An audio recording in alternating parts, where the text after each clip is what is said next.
Assalamualaikum warahmatullahi wabarakatuh. Kembali lagi ke channel Gunawan 88. Kita bakal membongkar perjalanannya Pak Jamal BJ. Yang koran katanya itu luar biasa perjalanannya sampai bisa sukses. Apalagi sekarang katanya menjadi ketua APDESI se-Kecamatan Cilengsi. Tapi konon katanya lagi, beliau itu sampai untuk Kabupaten Bogor ini luar biasa. Makanya hari ini kita bakal ngobrol santai. Bakal ngobrol terkait, kan belum ada yang tahu nih, sosok Pak Jamal BJ ini seperti apa.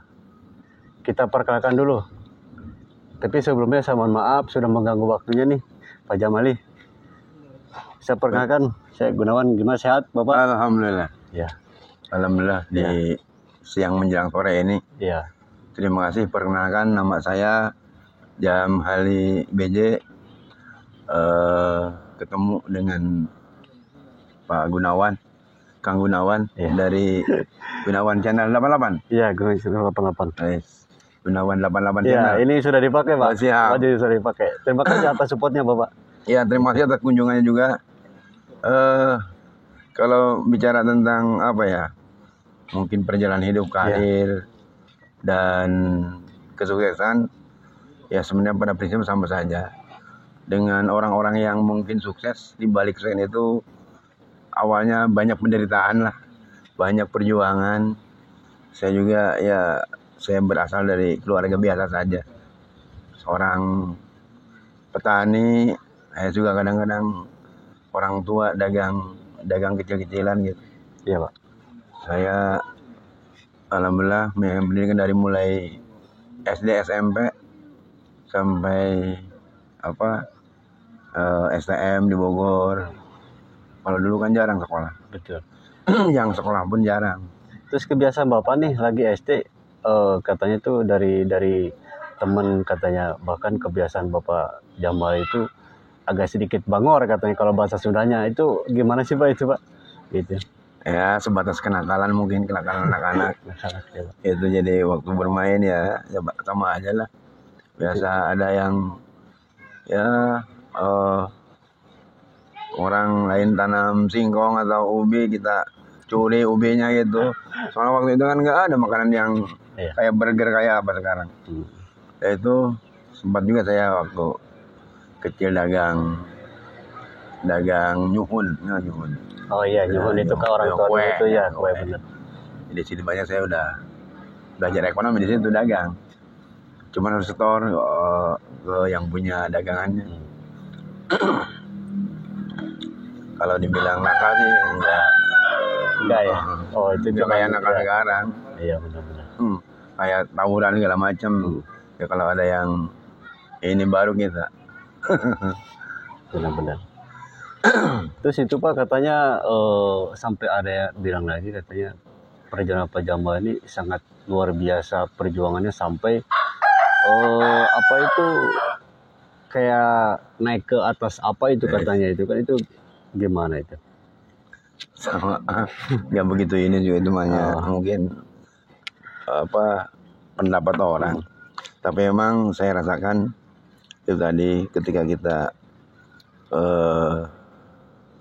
menapaki kehidupan ini berjalan apa adanya seperti air mengalir, ya pada saatnya juga kita terus terang. Pada saat itu saya waktu kecil kalau ditanya cita-citanya jadi apa, paling waktu itu jadi guru. Orang-orang pengen jadi dokter, jadi guru, Bapak. Jadi guru. Karena waktu itu di kita itu nggak ada guru SD juga nggak ada pada saat zaman saya. Sekarang udah banyak gelar SAG segala macam, SPDI, SPD. Dulu mah waktu zaman saya nggak ada. Artinya guru itu di drop dari Jawa, dari luar daerah. Nah di situ saya malah ketika mencari sekolahan ketika lulus SMP, saya malah nyari STM. Padahal kan STM nggak ada kaitan dengan guru. Betul. Namanya masih labil lah. Ya. Akhirnya ya saya masuk STM negeri. STM negeri di kita nggak ada, hanya ada di Bogor. STM 1 negeri. Itu pun harus testing segala macam. Alhamdulillah kita lulus dan masuk 10 besar. ketika ada panggilan dinas dari mana, dari Universitas Padang kalau gitu ya, waktu itu jauh, apa sih namanya kalau pendidikan itu pelatihan gitu apa bukan seperti semacam IKIP, yaitu IKIP itu IKIP Padang undang saya atau manggil, tapi karena restu orang tua tidak ada, akhirnya saya jadi kuli jadi karyawan. itu jadi karyawan sampai berapa tahun itu Pak? 13 tahun setengah. Luar biasa ini kan. 13 setengah ya, pas saat moneter 99 saya keluar, dan sempat juga jadi jurnalis 2 tahun ya. Pernah sempat jadi jurnalis Pak? Jadi di media apa Pak? Media Sinar Reformasi. Waktu itu masih satu grup dengan majalah misteri, kalau dulu kan ada, nggak tahu sekarang apa masih ada bangga. Yang kantor di Jalan Keramat berapa ya itu, Keramat 4 tau, di di Senen. Dari situlah belajar, semakin belajar banyak pengalaman, dan waktu di perusahaan juga saya jadi pengurus serikat pekerja. Disitulah saya mental saya tertempa, karena waktu SMP juga orang kalau yang lain kan keterampilan ada main bola gitu kan. Oh iya benar. Ujian keterampilan itu. Iya Pak. Ada yang apa sih sifatnya dengan fisik gitu. Kalau saya ada itu diskusi dengan teman-teman, sehingga mungkin dalam diskusi itu apa sih muncul keberanian kita untuk bicara, untuk ngobrol bersama atau berdebat tentang persoalan-persoalan yang kita hadapi. Nah itulah terbentuk mental kita, sehingga ketika kita bicara di tempat umum juga tidak asing dan tidak kaget gitu. Kalau bahasa waktu itu mah tidak demam panggung, supaya itu kira-kira. Nah dari situ saya banyak ikut serta berperan aktif menyuarakan suara pekerja, memperjuangkan kesejahteraan masyarakat buruh, masyarakat pekerja. Pada saat itu padahal masih Orde Baru, yang waktu itu namanya undang-undang menyuarakan aspirasi di depan umum, di muka umum, menyampaikan pendapat di umum, itu nggak ada undang-undangnya, belum ada. Sekarang kan udah ada tuh undang-undang penyampaian pendapat di muka umum. Waktu itu tetap namanya demo itu yang dibilang prakerja itu Pak? Iya, itu pada saat akan dibuat undang-undang tentang ketenagakerjaan nomor 13 kalau tidak salah. Dari situlah saya dengan teman-teman di PUK, pengurus unit kerja serikat di mana, di pabrik, terus kemudian konsul dengan teman-teman di DPC di pusat lah. Jadi waktu itu sudah kenal dengan namanya pengurus pusat itu.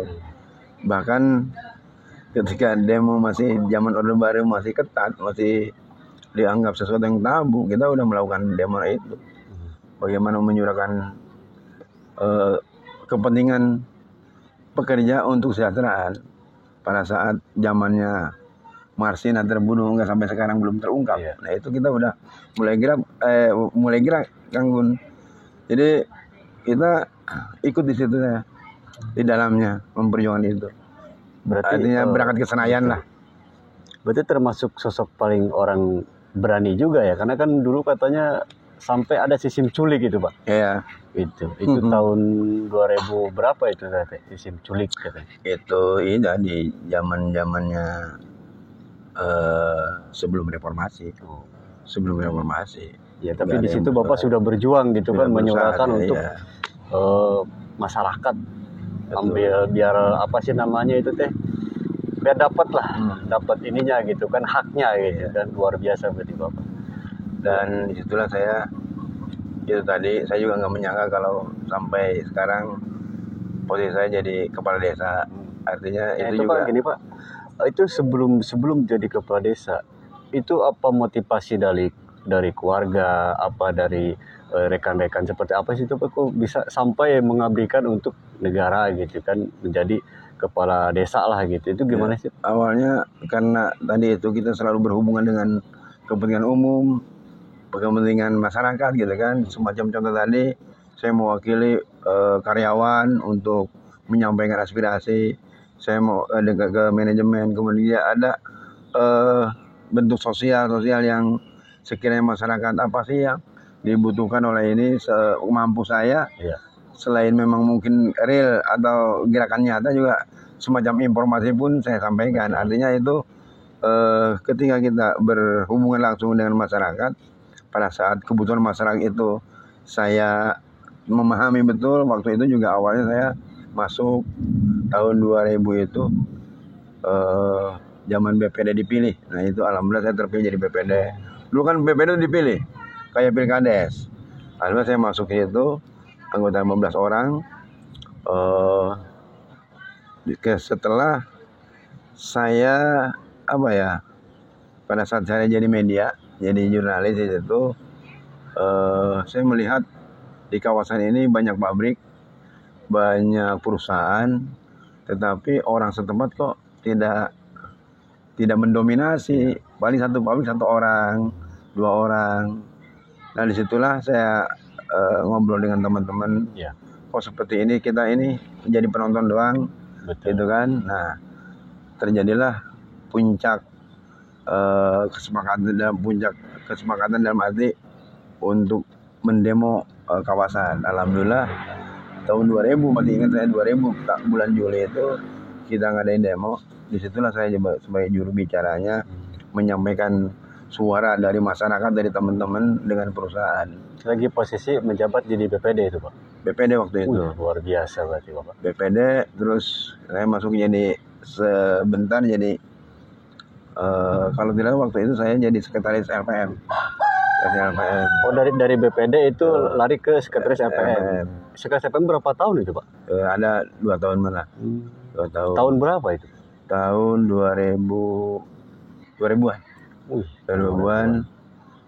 Dan waktu itu juga saya menjadi utusan Desa Dayu untuk sebagai pemuda yang pemuda yang aspirasi kali. Aspirasi lah kira-kira seperti itu. Luar biasa. Saya ditunjuk untuk sama saja juga menjembatani kepentingan masyarakat, komunikasi dengan masyarakat. Ya. Nah di situ saya melihat bahwa ternyata masih memang karena mungkin sudah terbiasa komunikasi, berinteraksi dengan masyarakat sehingga tertarik gitu. Iya, tertarik untuk menjadi pemimpin gitu Pak ya. Waktu itu memang masih kita yang masih inilah di tahun 2027 saya masuk ke kompetisi Pilkades. Tapi gagal waktu itu Pak Gun. Oh 2007 Pak? Gagal ya. Oh gagal. Dulu calonnya ada berapa itu Pak? Ada 2. Dengan siapa Pak? Dengan almarhum Haji Jailani. Oh. Tahun 2007 gagal, terus saya mencoba kembali 2013 karena itu tadi selain memang ada beberapa mungkin karena masyarakat terlalu banyak, ada yang mendukung, memberikan support, tetapi ada juga yang memang pro kontra lah kalau bicara dengan bahasanya polemik di bawah lah gitu Pak ya. Ya itu sudah. Sehingga mungkin pada saat itu saya mengalami kegagalan dan saya pelajari kegagalan ini dari mana kelemahan dan saya pelajari itu kan saya tidak membuat ketika saya gagal tidak jauh juga dengan masyarakat. Walaupun pada saat itu ada beberapa komunitas masyarakat, orang-orang yang memang tidak memilih saya menjadi konten saya juga saya ajak ngobrol, saya rangkul, seperti itulah. Sehingga pada saat periode kedua pencalonan itu saya masuk lagi di tahun 2013. Alhamdulillah berhasil sampai ke tahun 2019. Dari 2019 kemarin alhamdulillah sekarang ini berarti sudah 2 periode. Gitu. Jadi memang perjuangan memang pahit sih. Pasti. Jadi kalau saya sampaikan di sini terlalu panjang. Banyak hal berarti yang cukup waktunya gitu Pak ya. Waktunya dan juga orang akan bosan dengar saya. Gitu. Artinya itu mah pengalaman biasa. Tapi di balik itu kita ambil hikmahnya bahwa memang sebuah jabatan, sebuah posisi tidak bisa serta-merta itu sepertinya membalikan telapak tangan. Penuh perjuangan, penuh pemikiran, pengorbanan dan lain sebagainya. Itu sudah menjadi satu paket.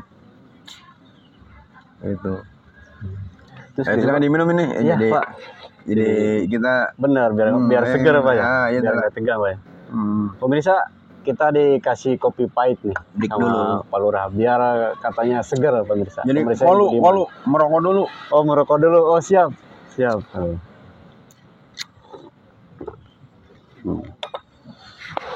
Jadi Pak Lurah itu Pak Lurah menjadi kepala desa itu berarti 3 periode ya kalau begitu.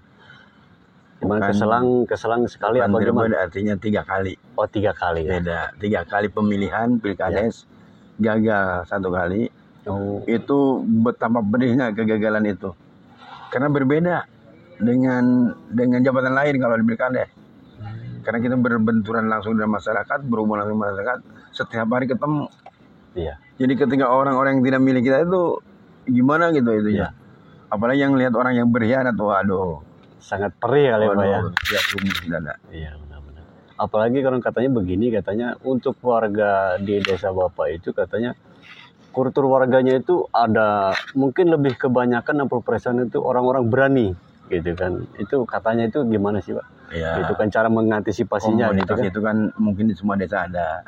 Ada komunitas kiai, ada pelajar, ada preman, Oh iya, gitu, benar. seperti itulah. Cuman komposisinya mungkin banyak preman kan, Bisa jadi Pak. kira-kira seperti itu. Kira-kira ya Pak ya. Ada juga yang memang seperti ini aja, pilkada itu sama, ada yang pragmatis, ada yang idealis. Cuman sekarang banyak kan pragmatis ke yang idealis. Jadi tidak melihat program, tujuan, wawasan, kepandaian, kecerdasan seorang calon. Kalau sudah melihat uang itu jadi pragmatis gitu kira-kira. Benar Pak. Udahlah yang penting uangnya aja. Iya. Belum tentu dia jadi kepala desa misalnya ngasih uang sama gua gitu.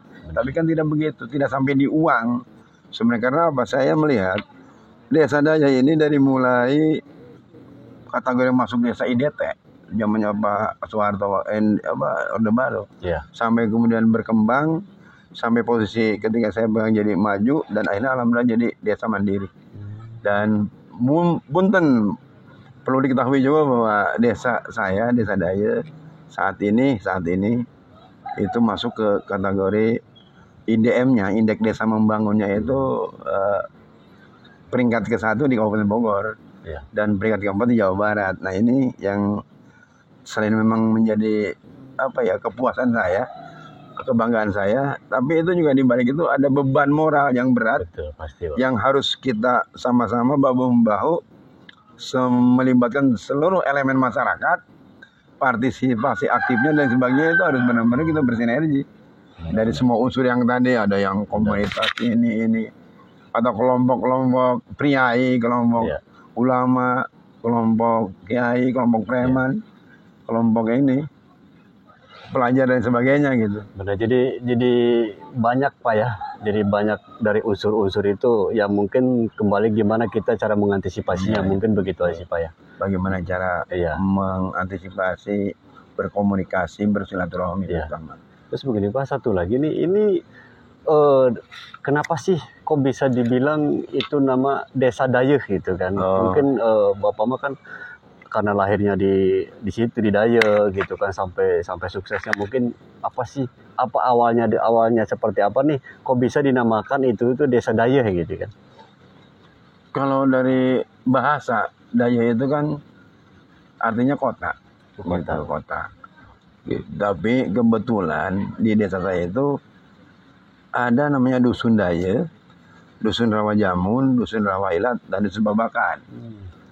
Nah, orang-orang menyebutnya Desa Babakan malah. Iya. Itu yang di luar Desa Dayeuh. Karena kita dari 4 dusun ini, waktu itu para pendahulu kami lah, itu memilih dari dusun 4 ini dipilih Dusun Dayeuh. Karena pada saat itu perkembangan sisi ekonomi, perkembangan dari budaya, adat istiadat dan sebagainya. Karena Dayeuh ini adanya di pinggir jalan lah atau di sebelah sini. Jadi bukan pedalaman lah, di luar. Itu maaf ya, itu waktu itu mereka lebih maju berpikirnya, lebih katakanlah lebih dekat ke kota-kotaan, ke Cilengsi lah, ke Lapanunggal waktu itu kan. Nah berbeda dengan Babakan itu kan, terus Rawailat waktu itu masih memang dikelilingi hutan Iya. belantara pohon karet itu. Nah diambillah salah satu dari dusun ini menjadi nama desa. Nama desa. Jadi Desa Daya. Arti Daya sendiri adalah kota. Tapi alhamdulillah sekarang mas seiring dengan perkembangan pembangunan, perkembangan zaman, sehingga saya anggap sekarang merata. Ya. Alhamdulillah. Untuk luasnya sendiri Pak, Desa Daya itu katanya itu kan sampai berapa hektar itu katanya? Untuk luasnya Pak? Luasnya awalnya 1184. Itu awal Bapak menjabat? Enggak, dari awal desa dibentuk ini. Iya. Nah setelah terjadi banyak lahan-lahan yang memang masuk ke desa lain karena udah kesepakatan. Terus kemudian juga pada saat terakhir kemarin di aktualisasi batas-batas desa itu ternyata ada 856 hektar. Luar biasa. 856 dengan jumlah penduduk sekitar 30 ribuan jiwa. Berarti kan semakin ke sini semakin jiwa itu berarti menambah Pak ya? Menambah lah. Menambah. Berarti kan tingkat pemikirannya, cara bagaimana untuk membangun wilayah itu berarti Bapak ini luar biasa berarti. Dan memang sekarang Kang Gunawan ini seiring dengan pertumbuhan ekonomi juga, bahwa banyak rekan saudara-saudara kita yang datang dari luar desa, luar daerah, bahkan luar Jawa. Betul. Jadi Daya ini sudah multi etnis, sudah berbagai suku bangsa ada di ini, terutama di 8 titik perumahan yang ada ini juga memberikan nuansa baru buat Desa Daya. Iya Pak. Termasuk juga mungkin adat istiadat, SDM-nya dan sebagainya. Itu walaupun mereka kebanyakan karyawan atau TNI lah misalnya, itu juga memberikan nuansa baru dan berpengaruh terhadap pertumbuhan ekonomi, perkembangan desa dan sebagainya. Kita tidak bicara hanya pribumi itu, tapi tetap kita bagaimana mereka yang datang ke kita menjadi warga kita upayakan supaya bisa juga beradaptasi, berbaur, sama-sama jadi warga Desa Daya, punya tanggung jawab moral sebagai warga Desa Daya gitu. Luar biasa Pak. Sama-sama harus kita membangun. Nih pemirsa yang budiman, inilah tokoh ya kan. Jadi Desa Daya itu yang konon katanya sering dipertanyakan tuh ini. Bahkan awalnya dulu seperti apa, sampai nama desa aja katanya yang dulunya dibilang Desa Babakan gitu kan. Ini aslinya tuh begini gitu kan. Ya mungkin untuk terakhir ini karena suasana pemirsa yang budiman, suasana nih cuacanya lagi kurang mendukung. Ya mungkin untuk Pak Lurah nih, mungkin ada pesan-pesan untuk masyarakat luas dan khususnya Desa Daya untuk mencapai kesuksesan sampai kayak Bapak ini seperti apa sih gitu?